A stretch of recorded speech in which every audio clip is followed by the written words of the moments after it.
All right, guys, welcome back to the show. This is the Grind and Shine Project. Today's episode is for anybody who is in the trades right now, blue collar, and feels like maybe less than in a world that's driven by tech and AI. Let's get into it. Every time, every night is a loose one. And every flight, you know that I put the crew on. You say that I dropped top, well then tell me what you done. I'm still in my winning phase, yeah, I've been away, are you entertained? The God of me, that's what I'm constantly summoning. I love the climb, I don't care where the summit. It's funny when people be saying I peaked, retired, my parents, they live at the beach. So I think that initially when we got into the trades, it was always about we came on at a time where social media and the internet and everything like that was just getting going, really. And you saw all over the place. I mean, you still see it now, all over the place. Every 22-year-old and every 30-year-old at the time, who's driving a Lambo, who's driving a Ferrari, who's got, all these houses and trips and everything like that. And then you, like us, I know that we were just waking up and going into a van every day and just like, what the hell are we doing wrong? Yeah, no, definitely. I mean, for me, having graduated college, really, if I'm being honest, like no desire to pursue anything in the field that I studied in college, knowing that I would fall back into the business.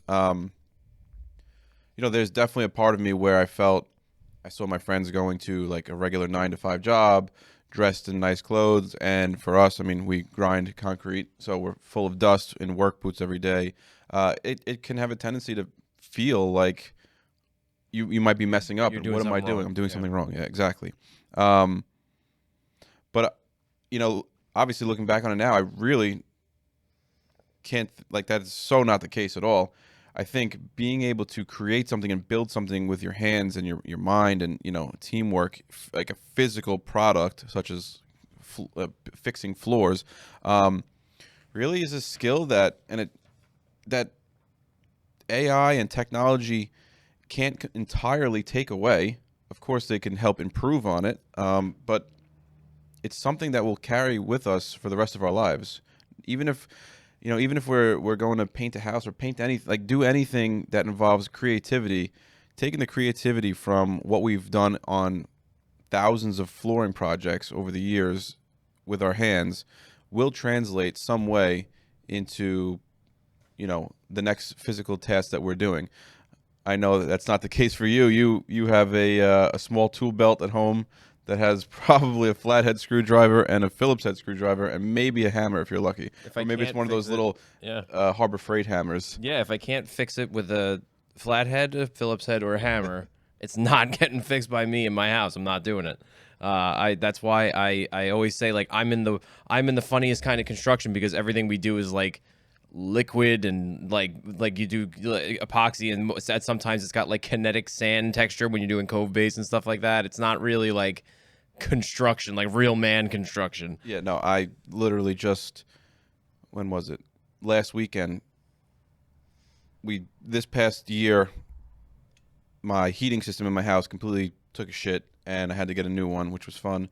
But after it got replaced, it changed my boiler room and made my boiler room pretty, beautiful. So with that, naturally, I did epoxy on the floors and did that. And then I'm looking at the walls. I'm like, shit, these walls really should be painted. So last weekend, I painted the walls, and halfway through the primer coat, I wanted to give up because I just realized how I hate painting with a passion. Although we paint floors essentially in the lowest, purest form, I could not stand painting this boiler room, and I think I did 3 coats in total. Half-assed it on the ceilings and the corners, but overall it looks good. But I told Claire, I'm done. I don't want to do any more work in the house. And she's like, you're only 34 years old. You can't give up. I'm like, I'm not giving up on the house. I don't want to do these things anymore. The one thing I don't mind is cutting the lawn. I don't know if I got that naturally instilled in us from me and Dad. Probably, yeah. But I do enjoy cutting the lawn. I might go back to that this year. Took 2 years off with a landscaper, but I don't know. We'll see. That's what happens when you're trying to grow a business. You need a little help somewhere here and there. But I mean, I think that ultimately everybody in the trades has their own niche. And for when we were getting involved, like I was saying before, it was right when all social media was starting to pop off and everybody was on there and flashy and this and that. And it's not glamorous to go into somebody's boiler room and paint it. It's not glamorous to go into someone's like mechanical room in a basement in Manhattan and Where it's 100 degrees where in it's the room. 1,000 degrees, and then you're gonna go in and grind the floor. But like, you know what? Look at all the when we started taking pictures and posting them on social, we were like, wow, that's actually really cool. We were making this ugly room that did not function turn into this beautiful like masterpiece of a space that is going to help this building become like a grade A building. That's something to be proud of. That's something that all the trades do. Because like, listen, before we were in there, the carpenter was in there making new walls. The painter was in there priming everything, getting spackle ready. And you know what? We all came together and we made this ugly duckling room incredible. And that's something that not a lot of people that, you know, maybe go to an office job always have. And you know what? Now that we've been in the office a lot, we get a hybrid of it because we get to go to the jobs and see them and, you know, have that feeling still. But we don't really do it too much with our own hands anymore. And I think that we're trying to instill that into everybody that we meet that's in the trades is like, be proud of what you're doing. You have a skill that is not easily replaced. This is not something that, you know, maybe AI is going to come in the next like 10, 15 years and be able to, maybe we'll have robots that do all this stuff. But like, I am a big fan of having people pass on the trades and be proud of the skills that they're able to build. Yeah, no, definitely. And I think getting back to your, you know, comment of going into the mechanical rooms in the basement where it's 1,000 degrees, coming out of it looking like you just went to war, you have dust all over you or epoxy all over you or whatever it is, and you step into Madison Avenue in the fashion capital of the world in New York City, and you see all these people like dressed to the nines, and you know, younger me was like, oh my god, it made me feel less than when you see people with these nice outfits in, and I'm full of dust. Looking back on it now, it's so silly, but that I felt that way, but I did. I felt that way for a little while. But yeah, like you said, you know, just yesterday I was in Brooklyn. We're setting up a job for some self-leveling that we're doing.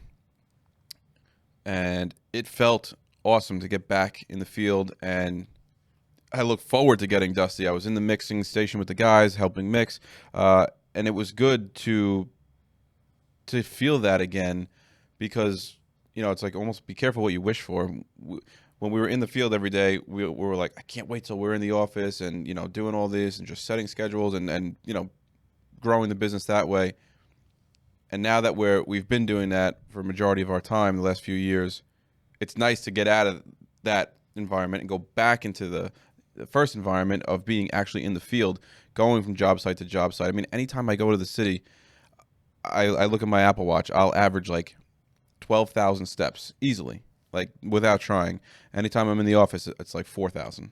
So it's just like with that, like the other day, a couple days ago, I bounced around from, and we're so fortunate to work in New York City, but I went from basically Trump Tower is where I dropped off Nectar, went to Fifth Avenue, then I went to Radio City Music Hall basically, then I went to Hudson Yards, saw the vessel, I saw all the main attractions. It was a beautiful day too, and then I ended up back at Trump Tower, picked up Nectar, and we drove out of there. But I was able to hit like a good 3 to 4 main like tourist attractions in New York City in a matter of 2 hours, and essentially getting paid to do so.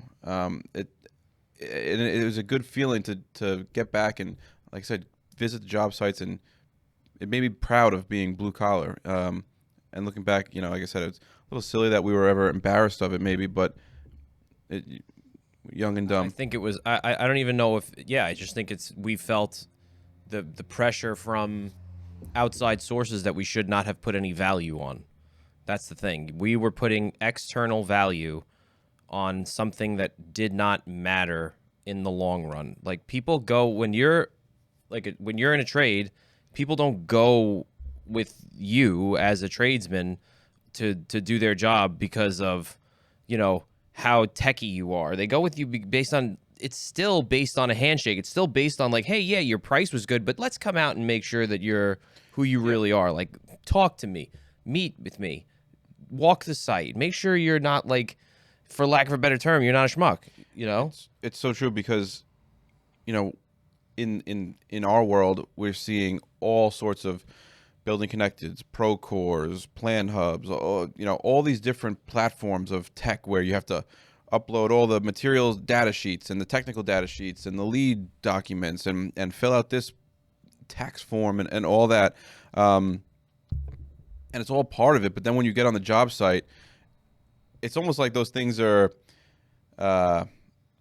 like necessary evils, like you need to do it, formalities maybe is what I'm trying to get. Like you need to do it to do it because it's the protocol. But then when you get on the job site, the supers and the project managers are just like, yeah, whatever, just submit that, we'll make it go away. But okay, so what are we gonna do with the floor? How are you gonna do that? And then once you're actually, like you're saying, talk to them like a real person with, you know, not bullshit answers, and you know, explain the game plan that you've come up with, and that's all they want to hear. They want to feel like they can trust you, not based on how well you submitted the Procore document or, you know, anything like that. What you're actually going to do in the field. Those things, those documents and things like that have to happen, but, you know, just be a real person when it comes down to it.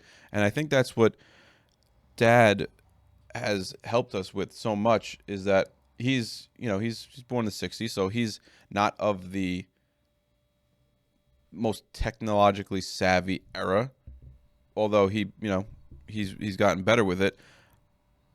He doesn't really do well with emails and uploading documents and all that.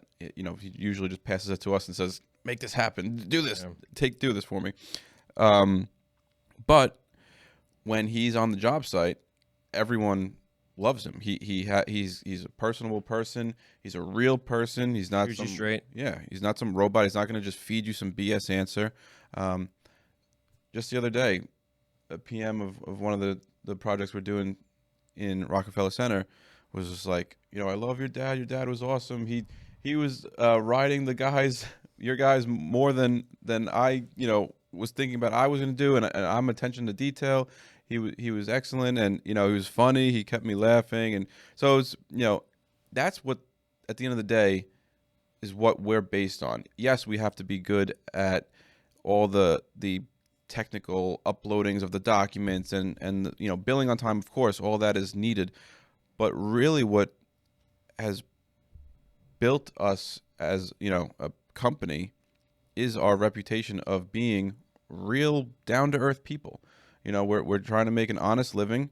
We leave money on the table all the time for not doing things because it's the wrong thing to do for the end user. You know, people ask us all the time, can you give me a price for this? And they would probably go for it if we did it, but maybe it's the wrong solution for what they need. And we say, yes, but we don't feel comfortable putting our name on that. And if it was my building or my space, I wouldn't want to do that. Here's what I would do. And most times it's a lesser cost solution. It comes at a lesser cost impact. Yeah. Right. It hurts, so to speak, our pocket, but it's just we don't feel comfortable putting our name on something that we wouldn't want in our own facility or home. Yeah, and I would say that, like, you know, you listen, there's a reason that we have a podcast. There's a reason that we post on social. There's a reason that we do all of these things. It's to enhance the visibility of our company and help everybody that we can at a larger scale. But at the same time, you don't, like, the reason that we do these things is because we are speaking as ourselves. We are the same people that you see here is the same person that you're going to get on your job site, is the same person that you're going to get in the sub meeting on Zoom or in person or whatever it is. Like, That's who we are. We're those people. The people that you see in the pictures are the people, you know, like we're those same people. And everybody that we work with, even anywhere, we're all the same. And that's the biggest thing, is not, if you're gonna be in a trade and you're gonna want to post on social, don't be this character unless it comes naturally to you and that's who you are.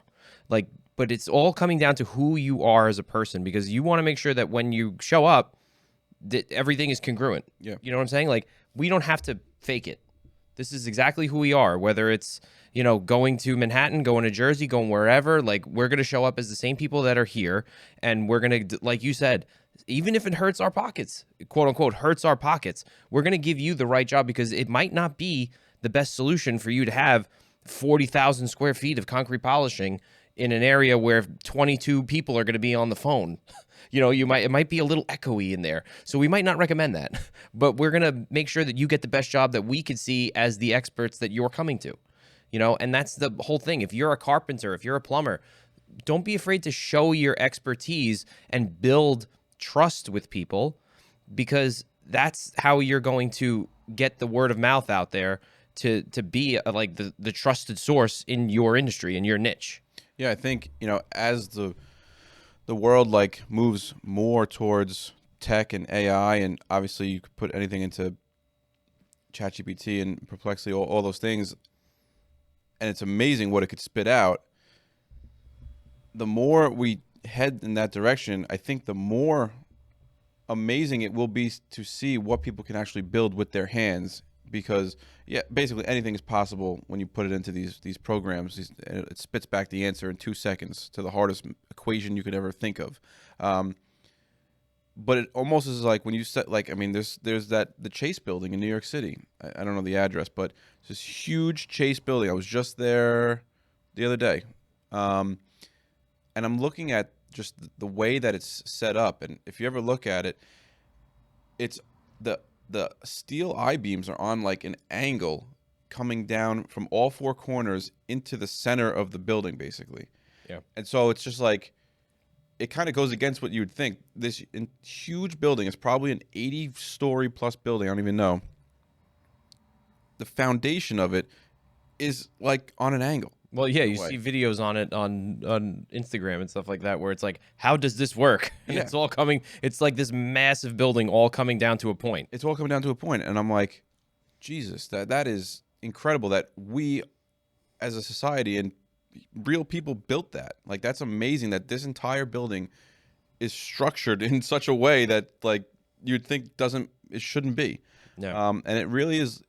I stopped and stared at it. I was like, that's awesome that us as humans were able to build that for a permanent structure that's going to last as long as time, you know. Yeah. It's really something to be proud of. And I think, you know, going through school, it could get a bad rap with, you know, I think they push you in school to further your education, go back to school, aka college, go back to get your master's and your doctorate and all that, become a teacher or whatever it is, but they don't really push blue collar work. And, you know, I would love to see that change, you know, in schooling, and really push trades on kids, not push it on kids. I should rephrase that, but encourage those. As an option. Yes, as an option. Because I know for me, when I went to tech class, that was like the most fun class. Building truss bridges and all these different things, you know, cars and things like that. That was like a free period for me, essentially, because it was just like hands-on, away from the math equations that looked like a friggin' English sentence. It was x plus 2 minus y equals z, and I was like, I can't be bothered with that.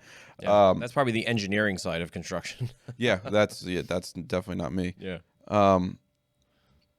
But I would like to see schools encourage the trades a little bit more in that way, because I think, you know, I think I would have taken a liking to school a lot more. Not that I hated it, but just would have really enjoyed it thoroughly. Well, it allows you to use your creativity. It allows you to, like, being in a trade allows you to like think through problems in a way that you can actually see. Like if you're like a visual person, you can actually see what you're doing and how it affects the outcome. Yeah. You know, and as far as getting people into the trades, I think that there is a big shift of that coming, because the benefit of social is that a lot of us blue collar guys are posting, and we're showing that it's not an industry that is not worth getting into. Like, you know, you see plumbers and painters and developers and everybody's all posting on Instagram, and it's like, hey, that actually is a way to, like, I can make a living that way. And we're impacting people's lives for the better. I mean, you know, something as simple as when we do garages and we do epoxy flake in people's garages, to see their face and like when they see the finished product lights up. radiate, light up, like we're creating a lasting impact for that family, that they're now going to utilize that space differently and feel more proud about their home.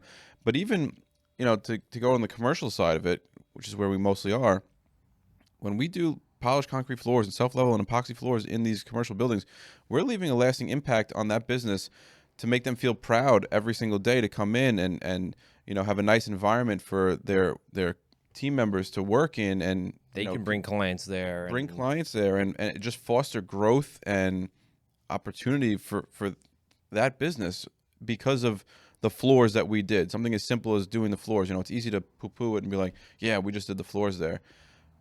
But floors are a main part of the space, and that could bring a breath of fresh air and breathe new life to the people's businesses, and you know, allow them to come into a space every day where they could feel, you know, comfortable and safe to create and push and drive and, you know, help just just be better. happy there. Be happy, yeah. Just be happy there. Like, wow, I get to go to an office, or I get when I go home, like this garage looks like gorgeous. Like I get to pull into this garage every day. Like, look at this floor. Like, look at this walls that were like beautifully, you know, I don't know, like you've been seeing a lot of Venetian plaster on walls lately. Like, look at how great this looks in my office now. Like, and that's all people doing it with their hands, and it's an incredible thing that like we said from the beginning, you should be proud of.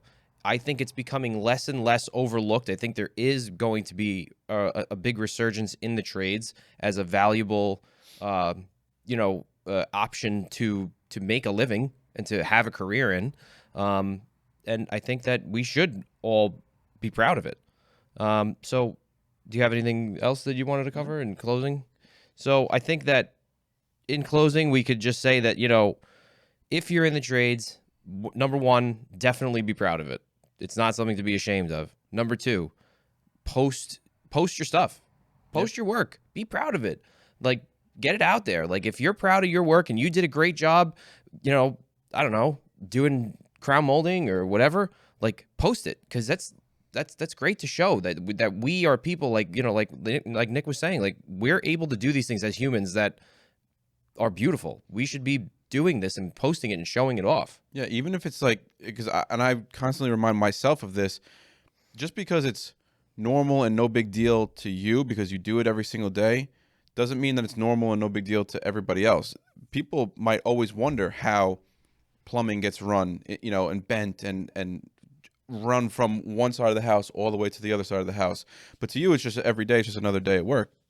But to me, I would feel like that's really cool. Like, while we're on the plumbing topic, radiant heat tubing, how the whole house will have radiant heat tubing in the floor, but it all gets brought back to one central location.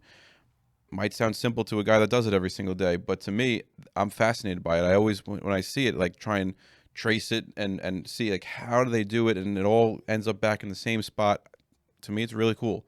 So don't down. I think what we're saying is, like, don't downplay what you do. The importance of it. Yeah, the importance of it, and just because it's just another day at the office, so to speak, for you, people are interested in it. And again, that's what I try and remind myself of. Even the simple things of making a New York City delivery.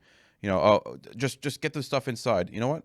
How about we show what it's like to make a delivery? I mean, today the guys are going to be delivering. They're going to be parking our 2 box trucks on Flatbush Avenue, unloading about 6 pallets of cement into a space in a no standing zone, and it's going to be a chaos rush thing. We might get a ticket, and if we do, whatever.